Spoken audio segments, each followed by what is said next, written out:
Liebe Brüder und Schwestern im Herrn, Bien-aimés frères et sœurs dans le Seigneur, in dem kostbaren au nom Namen précieux unseres Herrn de notre Jesus Seigneur Christus Jésus-Christ, grüßen wir alle nous saluons weltweit chaleureusement zur heutigen tous ceux qui dans le Andacht monde entier aus participent Zürich aufs à Herzlichste. Wir sind cette dem Herrn innig dankbar, observation aujourd'hui depuis dass wir Zurich de immer la noch parole. in der Nous sommes Gnadenzeit intimement reconnaissants au Seigneur de ce que nous vivons encore dans le temps de grâce des derniers jours, leben du und salut, uns auf das et que nous pouvons nous glorreiche préparer Kommen à la venue unseres glorieuse de notre Erlösers zubereiten dürfen. Sauveur. Uns wird immer Nous sommes mehr de bewusst. plus en plus conscients Wir bekommen et es nous auch le zu ressentons spüren, aussi, dass wir nicht que nous in n'appartenons diese pas böse à irdische ce Welt monde terrestre gehören. mauvais Es ist deshalb nicht verwunderlich, et méchant. dass wir Il n'est donc uns pas étonnant que nous so sehr aspirons si fort und immer et de mehr plus en plus nach der oberen Heimat à la sehnen. patrie céleste. Im zweiten Petrusbrief Dans la deuxième épître de Pierre, il est écrit pour notre orientation dass der Herr que le Seigneur mit der Erfüllung ne tarde seiner pas Verheißung avec nicht l'accomplissement säumig ist, de sa promesse, denn übt car Langmut il gegen fait preuve uns, de patience à notre égard, weil nicht will, car il ne veut pas dass einige que certains verloren gehen, se perdent, sondern dass mais que alle tous zur parviennent Buße gelangen. à la repentance. Möge Que die heutige la méditation de la parole d'aujourd'hui avec Frère Franck reich gesegnet soit sein richement bénie und dazu et dienen, serve dass wir à ce que alle nous mit der richtigen nous efforcions tous Herzenseinstellung avec une bonne disposition de in cœur Erwartung dieser dans Dinge l'attente de ces choses, eifrig d'être bemüht trouvés sind, sans tache fleckenlos et und irrépréhensibles unsträflich devant von lui ihm dans erfunden zu la werden paix. im Frieden. Der gute Hirte Le bon berger hat uns bis zum nous a heutigen gracieusement Tage portés gnädiglich jusqu'à durchgetragen aujourd'hui und wird es et il auch continuera weiterhin tun. à le faire. Er kennt Il Nöte connaît les und besoins Anliegen et les jedes préoccupations Einzelnen. de chacun. Er ist immer noch Il derselbe est toujours le même und sein Wort et sa ist parole ewig wahr, est éternellement vraie bleibt et in demeure Ewigkeit. pour l'éternité. Nach unserem Glauben Selon notre foi, wird es heute cela se geschehen, produira aujourd'hui et je crois fermement dass der Herr que le sich Seigneur heute se révèle seinem aujourd'hui Volke à son peuple als der comme Auferstandene le offenbart. ressuscité. Vor dem Gebet Avant la möchte ich prière, ein je Wort voudrais lire une parole aus Johannes de Jean 17 lesen. 17. Johannes Je lis le 17, chapitre entier Ich lese das ganze Kapitel von Vers du verset 1 1 bis au verset 26. 26. So redete Jesus. Ainsi parlait Jésus. Dann richtete er seine Puis, Augen zum levant Himmel les yeux empor au ciel, il priait. und betete. Vater, Père, die Stunde ist l'heure gekommen. est venue. Verherrliche Glorifie deinen ton Sohn, damit der Fils, Sohn afin dich verherrliche. que le Fils te glorifie. Du hast ihm ja Macht über alles Fleisch verliehen, Selon que tu lui as donné pouvoir damit sur toute allen, chair, afin qu'il die accorde du ihm la vie gegeben éternelle à hast, tous ceux ewiges que tu lui Leben as gebe. donnés. Darin besteht Or, aber en ceci das consiste ewige la Leben, vie éternelle, dass sie dich, qu'ils den allein te wahren connaissent, Gott, toi le seul vrai Dieu, den du et gesandt celui hast, que tu Jesus as envoyé, Christus, erkennen. Jésus-Christ. Ich habe dich hier auf der Je Erde t'ai glorifié verherrlicht ici sur la terre und habe das Werk et j'ai vollendet, achevé l'œuvre dessen que tu m'as Vollführung donné du mir à aufgetragen hast. accomplir.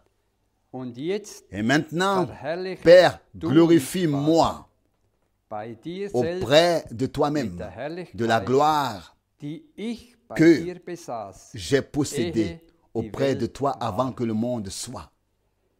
Ich habe deinen Namen den Menschen J'ai révélé ton nom geoffenbart, aux die du hommes mir que tu m'as aus der Welt donnés du milieu gegeben hast. du monde. Dir C'est à gehörten toi sie an qu'ils appartenaient. und mir C'est à hast du moi sie que gegeben tu les as und donnés. sie haben Et ils dein ont Wort gardé bewahrt. ta parole. Maintenant, ils ont connu que tout ce que tu m'as donné vient de toi. Car les paroles que tu m'as données, je les leur ai données et ils les ont acceptées. Et ils ont connu en vérité que je suis sorti de toi et ils ont cru que c'est toi qui m'as envoyé. Je prie pour eux. Je ne prie pas pour le monde, mais pour ceux que tu m'as donnés, car ils t'appartiennent. Et en effet, tout ce qui est à moi est à toi, et ce qui est à toi est à moi. Et j'ai été glorifié en eux. Et moi, je ne suis plus dans le monde, mais eux sont encore dans le monde. Pendant que je vais vers toi, Père Saint, garde-les dans ton nom que tu m'as donné, afin qu'ils soient un comme nous le sommes. Tant que j'ai été au milieu d'eux, ceux que tu m'as donnés, je les ai gardés dans ton nom et je les ai protégés, et aucun d'eux n'a péri, si ce n'est le fils de la perdition, afin que les Écritures fussent accomplies. Mais maintenant, je vais vers toi et je dis encore ceci dans le monde, afin qu'ils aient pleinement en eux la joie parfaite qui est la mienne.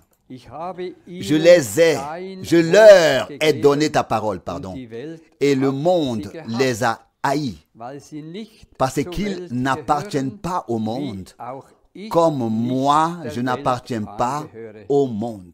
Je ne te demande pas de les retirer du monde, mais de les protéger du malin. Ils ne sont pas du monde, comme moi je ne suis pas du monde. Sanctifie-les dans ta vérité, ta parole est la vérité. Comme tu m'as envoyé dans le monde, moi aussi je les ai envoyés dans le monde.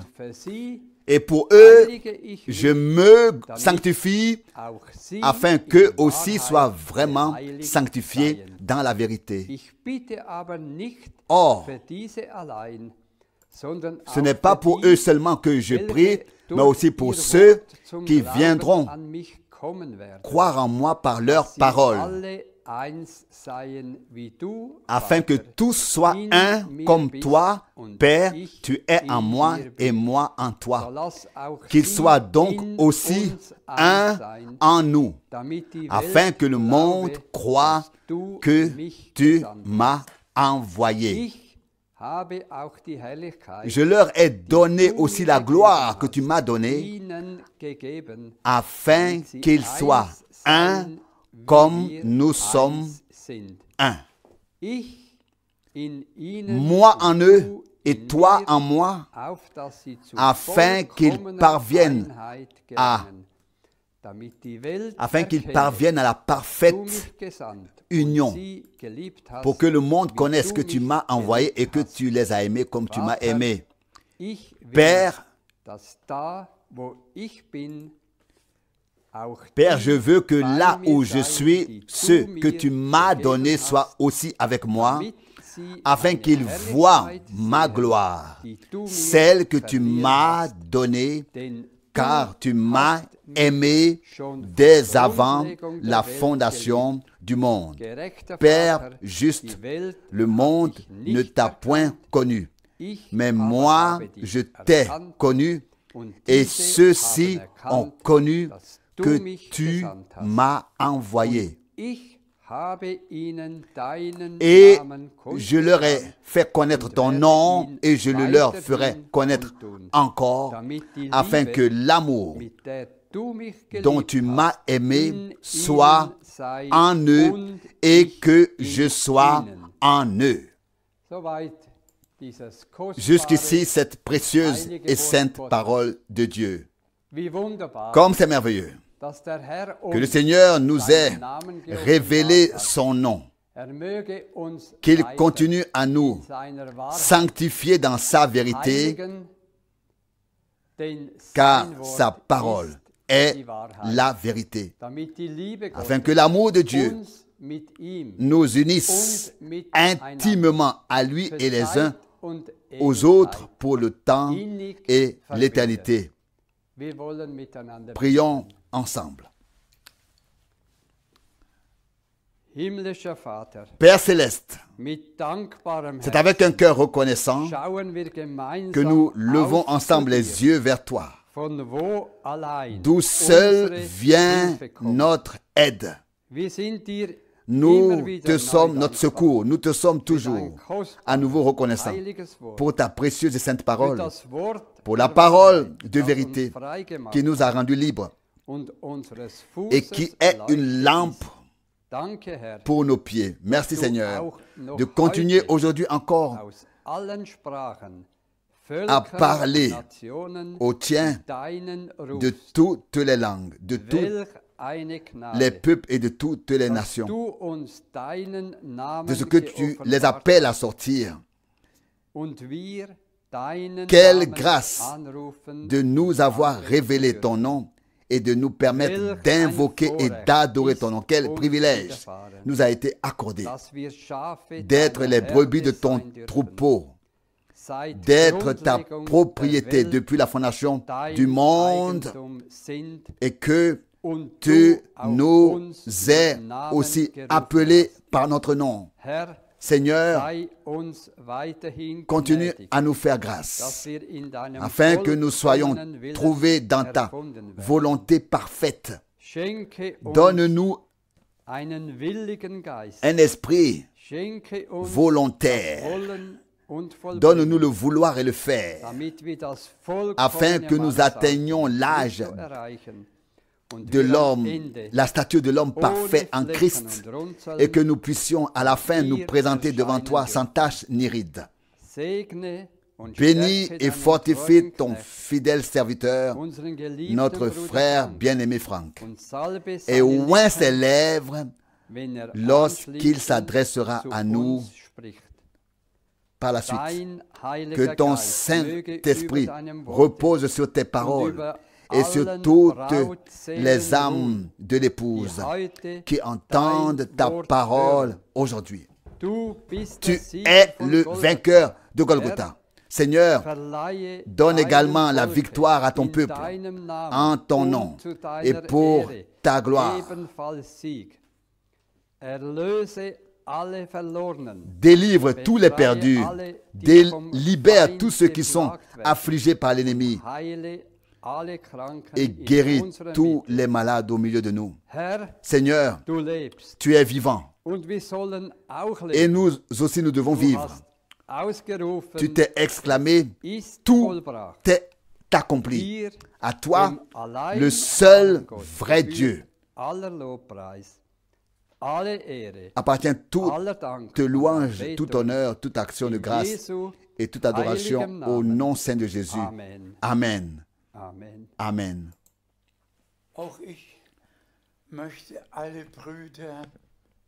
Je voudrais moi aussi saluer chaleureusement tous les frères et sœurs du monde entier. Depuis Zurich, nous avons en effet la possibilité de diffuser la parole du Seigneur dans le monde entier.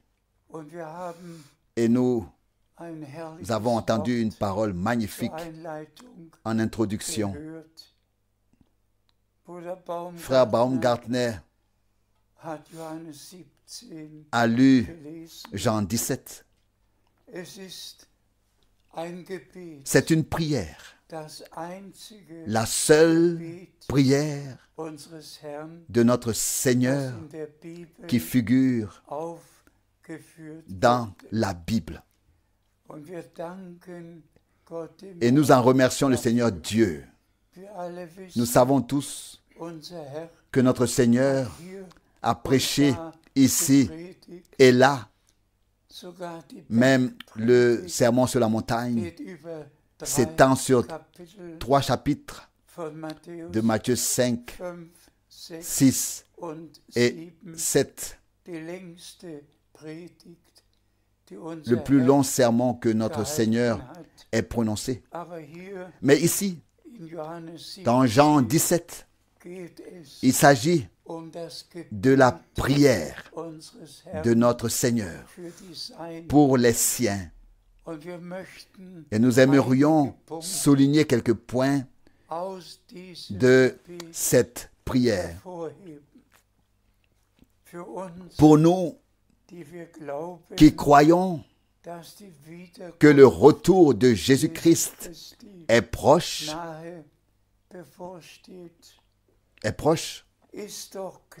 il est clair et évident que la prophétie biblique s'accomplit sous nos yeux. Et nous nous souvenons de tous ceux qui sont dans le besoin. Quand je pense que dans toutes les villes de Russie, de Biélorussie, d'Ukraine, on a prêché partout. Et quand on pense maintenant à ce qui se passe là-bas, on ne peut vraiment que pleurer et dire, Seigneur, aie pitié des hommes qui doivent passer par toutes ces situations difficiles. Mais nous savons aussi que le monde entier est sous l'influence du malin. C'est ce qu'a dit notre Seigneur.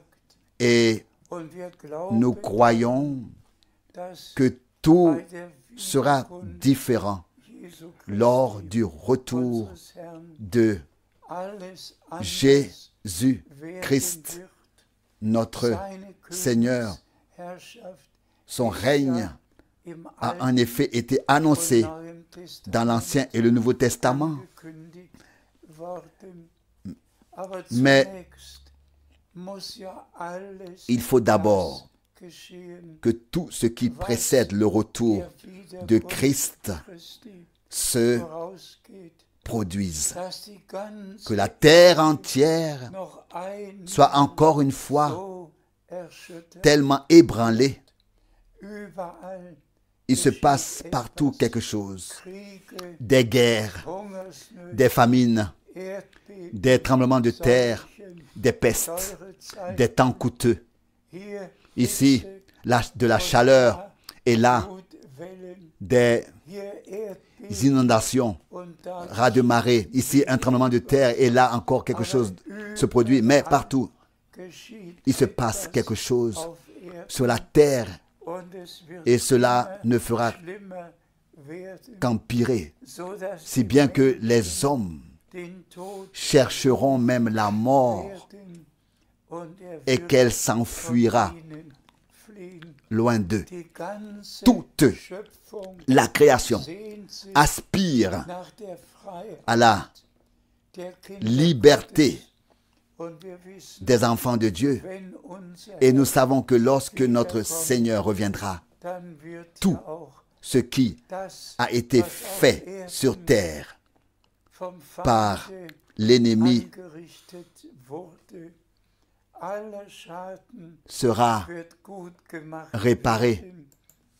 Oui, quand les 1000 ans seront passés, il y aura même un nouveau ciel et une nouvelle terre. Et on ne se souviendra plus de l'ancien. Pour nous, en tant que croyants, en tant que personnes qui croient en la Bible, le thème du retour de Jésus-Christ est devenu le plus important. Car il est écrit, ceux qui étaient prêts entrèrent avec lui au festin des noces. Et la porte fut fermée. Il s'agit vraiment aujourd'hui d'entendre le dernier appel et d'être en contact avec Dieu. Et permettez-moi de le dire dès maintenant ici. C'est avec Abraham que Dieu, n'est-ce pas, a commencé, a fait le commencement. Il l'a appelé Dur en Chaldée et lui a fait des promesses. En premier, lui a fait des promesses en premier. Nous avons regardé combien de fois les différents noms des hommes de Dieu sont écrits dans la Bible. Le nom d'Abraham est écrit plus de 1000 fois dans la Bible. Dieu l'a pris en premier pour ainsi mentionner toute l'histoire du salut dans laquelle tous les peuples, toutes les nations ont été impliquées et pour montrer en lui l'exemple de la foi, l'exemple de l'obéissance à nous tous, que là où le Seigneur fait des promesses, la foi est ancrée dans les promesses. Et là où les promesses ont été faites, l'accomplissement suit. Et c'est ainsi que nous voyons chez Abraham, le premier en qui Dieu a vraiment fait tout ce que nous devons savoir. Et nous pouvons commencer par Genèse 12, ce que le Seigneur a dit à Abraham. Continuez à lui donner les promesses et continuez et voir comment est-ce qu'il a continué à lui donner les promesses et tout ce qui allait arriver. Et à lui dire tout ce qui allait arriver. Et nous pouvons ensuite passer de l'Ancien au Nouveau Testament et voir comment le Seigneur a si merveilleusement conduit et dirigé l'histoire du salut. Tous sont invités à venir, à croire, mais tous ne viennent pas, tous ne croient pas. Et c'est ainsi que frère Branham n'a cessé de mettre l'accent sur ces trois notions. Il y a la vraie foi dans le vrai Dieu, le seul Dieu, la vraie foi dans les promesses qu'il a faites. Il y a donc la foi véritable. Ensuite, il y a la foi faite. Et nous ne voulons blesser personne. Mais tous ont fait leur propre foi, ont établi leur propre doctrine et enseignement. Toutes les églises sur toute la terre entière ont décidé de ce qu'elles croyaient et ont établi leur propre confession de foi. Et tous ceux qui appartiennent à une église donnée croient ce que cette église a établi. Mais les vrais croyants ne font que croire, ne croient que ce que Dieu a fixé dans son testament. Bien sûr, les non-croyants passent à côté de tout et ne veulent rien n'avoir à faire ni avec la foi, ni avec la foi faite. Ils ne croient pas à la vie après la mort. Ils ne croient pas en un jugement qui aura lieu. Ils croient que lorsqu'ils meurent, ils ne sont plus là pour toujours. Mes frères et sœurs, remercions le Seigneur pour la grâce qu'il nous a accordée, la grâce qu'il nous a accordée de croire de tout cœur et avec conviction après 2000 ans ce que le Seigneur nous a promis. Je m'en vais vous préparer une place et je reviendrai vous prendre avec moi afin que là où je suis, vous y soyez aussi. Et puis, ensuite, le retour de Christ est décrit dans tant de chapitres. Et nous remercions le Seigneur Dieu pour sa sainte et précieuse parole qu'il nous a laissée par grâce. Mais aujourd'hui, nous voulons encore nous pencher brièvement sur la parole d'introduction, car il s'agit bien de la prière du Rédempteur pour les racheter. Il n'a pas seulement donné sa vie pour nous, il n'a pas seulement dit ce que nous devions faire, il n'a pas seulement tout dit sur le plan doctrinal et sur le plan de l'enseignement, mais aussi sur ce que nous devons vivre et faire personnellement. Il nous a tout dit, aussi concernant ce que nous devons expérimenter. Mais la prière pour les siens est si importante. Et c'est ce que nous voulons aborder brièvement. Et je demande à Frère Borg de lire.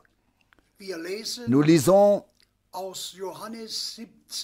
dans Jean 3, dans Jean 17, pardon, Jean 17, le verset 3 et le verset 6. Or, en ceci consiste la vie éternelle, qu'ils te connaissent, toi, le seul vrai Dieu, et celui que tu as envoyé, Jésus-Christ. Amen.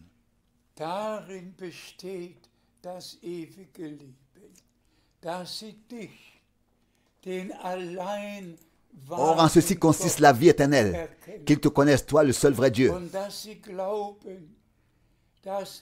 et qu'ils croient que sur terre, en Jésus-Christ, toi, le seul vrai Dieu, en Jésus-Christ, ton Fils, que tu t'es révélé sur la terre en Jésus-Christ, ton Fils, engendré de toi seul. Car il est écrit que quiconque a le Fils de Dieu a la vie éternelle. Et c'est pourquoi nous croyons au seul vrai Dieu qui nous a donné par grâce la vie éternelle en Jésus-Christ, notre Seigneur, par ses souffrances et sa mort.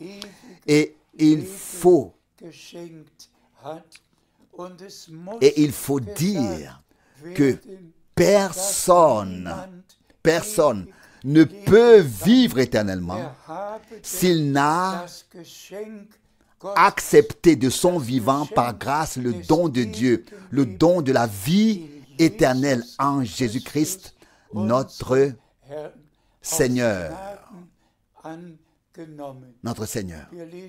Nous poursuivons notre lecture. Nous lisons dans Luc 17, le verset 6. J'ai révélé ton nom aux hommes que tu m'as donné du milieu du monde. Amen. Cela aussi, nous pouvons le confesser avec assurance.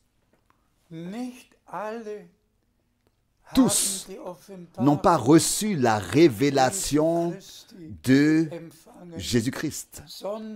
Mais comme notre Seigneur l'a exprimé dans la prière, j'ai révélé ton nom, à savoir le nom du Père, qui est aussi le nom du Fils, à ceux que tu m'as donnés du monde, c'est-à-dire la révélation de Jésus-Christ, notre Seigneur.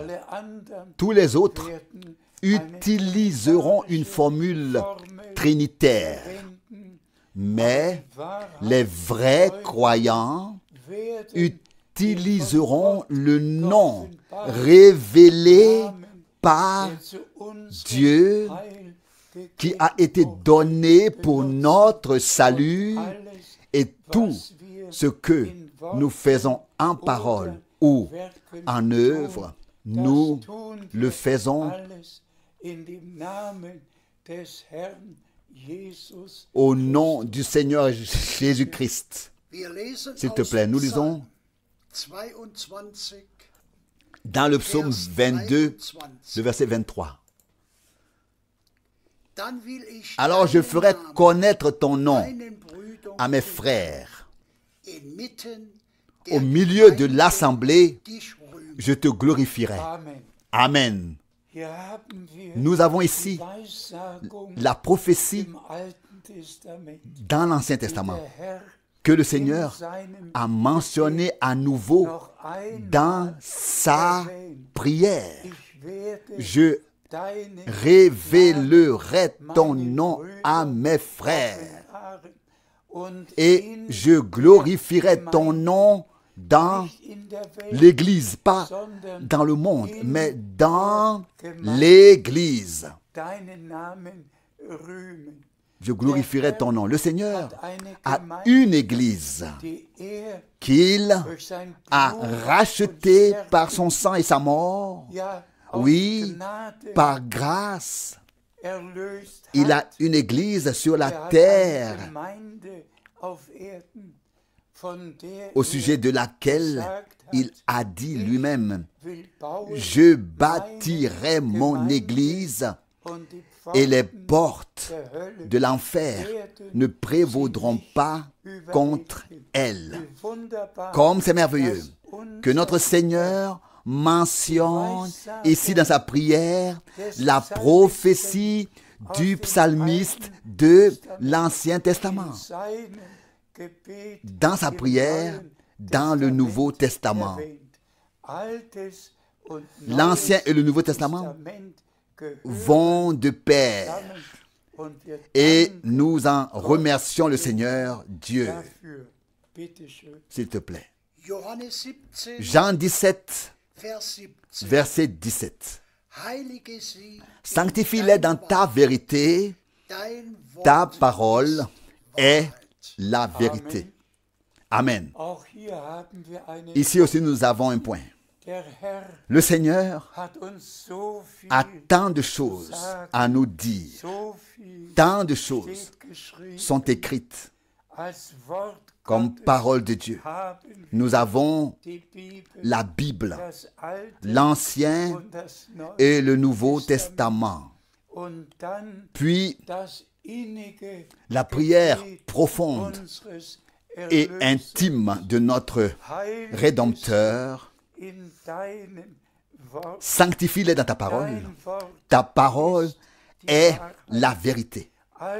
Donc, il n'y a pas de sanctification en dehors de la parole de Dieu. Ce n'est que dans la parole de Dieu que nous a été révélé l'ensemble du plan de rédemption, que nous a été révélé la volonté de Dieu, et seul celui qui reçoit et accepte et vit la parole de Dieu, qui croit de tout son cœur, peut y être sanctifié. Et il faut le dire. C'est aussi écrit que sans sanctification, personne ne verra le Seigneur. Donc, la rédemption, le pardon, le renouvellement, la nouvelle naissance, le baptême d'esprit et de feu, du Saint-Esprit, tout cela en fait partie. Et nous sommes sanctifiés dans la vérité dans les vérités de la parole. Loué et exalté soit notre Seigneur. Et je le dis dès maintenant, Dieu a répondu, a exaucé la prière, et nous avons déjà été sanctifiés, à exaucer cette prière, et nous avons déjà été sanctifiés. À lui la gloire. Nous n'attendons plus que l'enlèvement. Tout est arrivé, tout est accompli. Le pardon, la grâce, le salut. Dieu nous a tout donné. Il ne nous le donnera pas un jour. Il nous l'a déjà donné en Jésus-Christ. Le pardon, la grâce et le salut. Et c'est pourquoi le message divin du salut devrait être proclamé sur toute la terre. Et à tous, il peut être dit. Croyez-le, s'il vous plaît. Acceptez-le et remerciez le Seigneur pour cela. S'il te plaît. Nous lisons dans Jean 17, le verset 20. Or, ce n'est pas pour eux seulement que je prie, mais aussi pour ceux qui viendront croire en moi par leur parole. Par leur parole. Amen. Rendons grâce au Seigneur pour cette prière qui a certainement été exaucée, qui a sûrement été exaucée. Non seulement pour les apôtres qui ont été témoins de tout déjà autrefois, mais notre Seigneur a prié aussi pour tous ceux qui, par la prédication du message du salut, deviendraient croyants au cours des 2000 ans. Et les mêmes promesses, les mêmes expériences de salut, tout est resté tel qu'il était au commencement. Et c'est pourquoi, en ce lieu, avec un cœur reconnaissant, permettez-moi non seulement de souligner ce pourquoi notre Seigneur a prié, mais de lui offrir du fond du cœur le remerciement que aussi tous ceux qui ont entendu sa parole de ma bouche au cours des 70 ou bien 70 dernières années et qui ont entendu sa parole de ma bouche dans 165 pays au cours des 60 dernières années, c'est aussi pour eux qu'il a prié. Frères et sœurs, dans tous les peuples et toutes les langues, dans toutes les nations, c'est pour vous que le Seigneur a prié, pour vous qui avez entendu sa parole d'une bouche mandatée, autorisée à parler. Et tout comme le Seigneur, frère Branham avait déjà dit le 11 juin 1933 que son message précéderait la venue du Christ et serait proclamé sur toute la surface de la terre. Son message qui était le message de la parole. Rendons grâce au Seigneur qui a prié pour nous, nous qui proclamons sa parole, et pour tous ceux qui écoutent et croient en sa parole. Je vous le demande, frères et sœurs bien-aimés, Dieu dans le ciel a-t-il exaucé la prière du Sauveur? A-t-il répondu à la prière du Sauveur sur la terre? A-t-il prié pour tous ceux qui, par la parole que nous proclamerions sur toute la terre, viendraient à la foi, croiraient? Avez-vous compris que Dieu vous a inclus dans son plan de salut? Il n'a pas seulement donné l'ordre missionnaire d'aller dans le monde entier, l'ordre de mission d'aller dans le monde entier, de prêcher le message du salut à toutes les nations, à tous les peuples. Mais il a prié pour nous qui annonçons sa parole et pour tous ceux qui écouteraient sa précieuse et sainte parole. Donc pour vous tous, dans tous les peuples, toutes les langues et toutes les nations qui pouvaient maintenant croire le message divin, c'est parce qu'il a prié pour vous. Veillez, s'il vous plaît. Acceptez aujourd'hui cela comme un don de Dieu dans la foi et rendez grâce à notre Seigneur. Dites-lui, Seigneur bien-aimé, je te remercie pour tes serviteurs et je te remercie pour la parole qu'ils nous ont apportée. Je te remercie de m'avoir béni, de nous avoir bénis. Loué et exalté soit notre Seigneur. Pour Jean 17, nous continuons à lire. Nous lisons dans Apocalypse, chapitre 13, verset 8.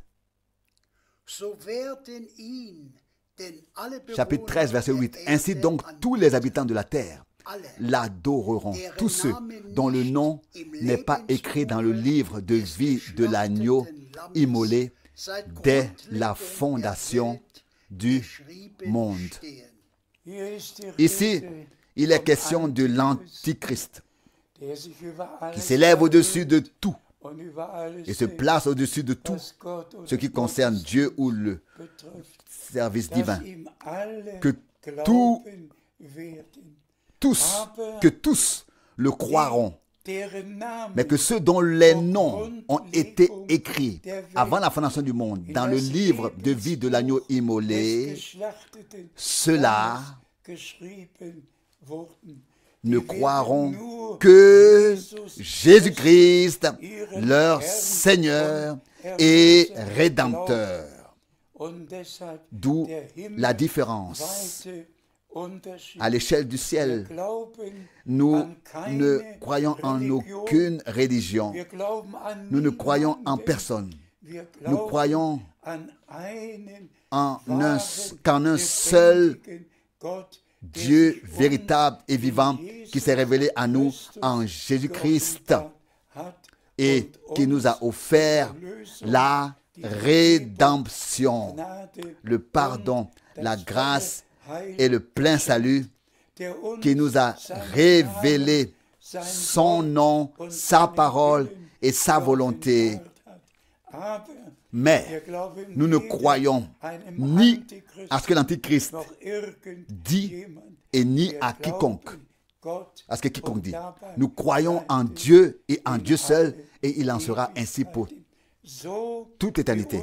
De même que notre Seigneur a été prédestiné à mourir comme l'agneau de Dieu avant la fondation du monde, de même, nous avons été prédestinés à l'accepter par la foi et à en remercier le Seigneur. Et à en remercier le Seigneur. S'il te plaît. Nous lisons dans Éphésiens, le premier chapitre, le verset 4 et 5. Éphésiens 1, verset 4 et 5. Car c'est en lui que Dieu nous a élus avant la fondation du monde pour que nous soyons saints et irrépréhensibles devant lui.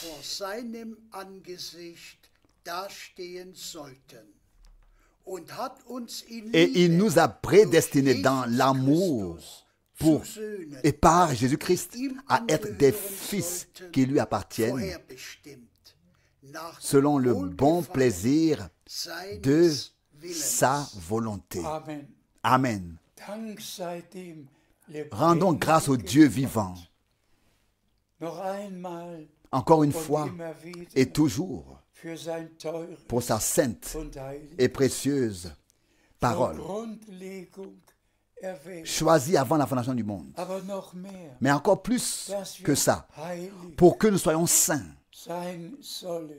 pour que nous soyons vraiment sanctifiés dans la parole de vérité, pour que nous ne fassions pas notre propre volonté, mais la volonté de Dieu révélée dans sa parole,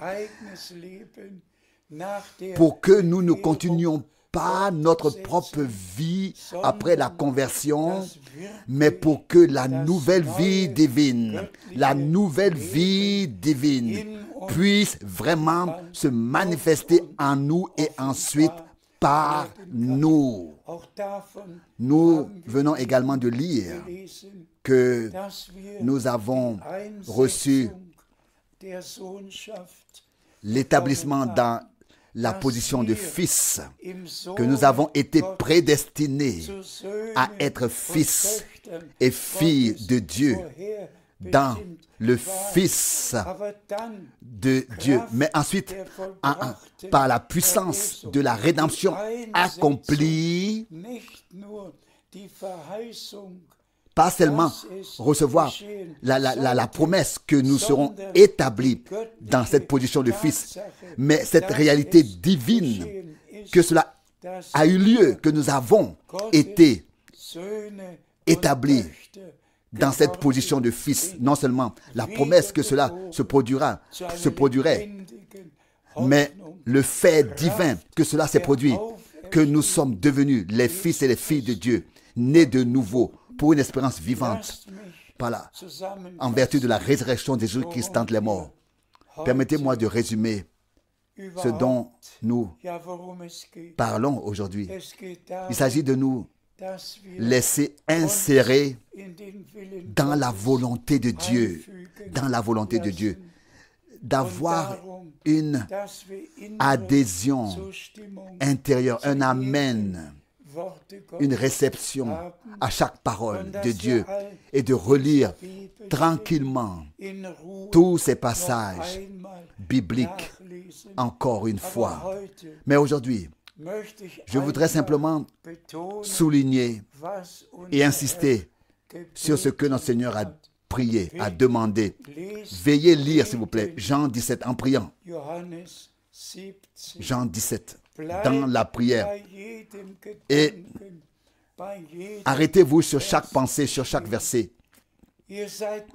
Vous êtes inclus, impliqués dans cette prière. dans cette prière. Et tout ce qui y est écrit, tout ce que notre Seigneur et Sauveur a demandé sera accompli dans tous les rachetés. Nous sommes des fils et des filles de Dieu et nous attendons le retour de notre Seigneur et Sauveur bien-aimé. Et nous savons que les signes des temps parlent un langage plus que clair et que nous sommes concernés par tout ce qui se passe sur terre. On pourrait citer ici des passages bibliques qui s'accomplissent tous.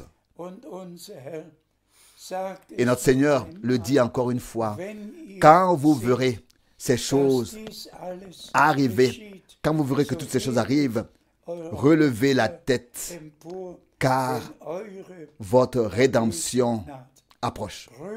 Frères et sœurs, puisse ce jour être celui que le Seigneur a fait pour nous tous, afin que nous n'oublions, afin que nous n'oublions jamais ce jour et que nous remercions notre Seigneur et Sauveur,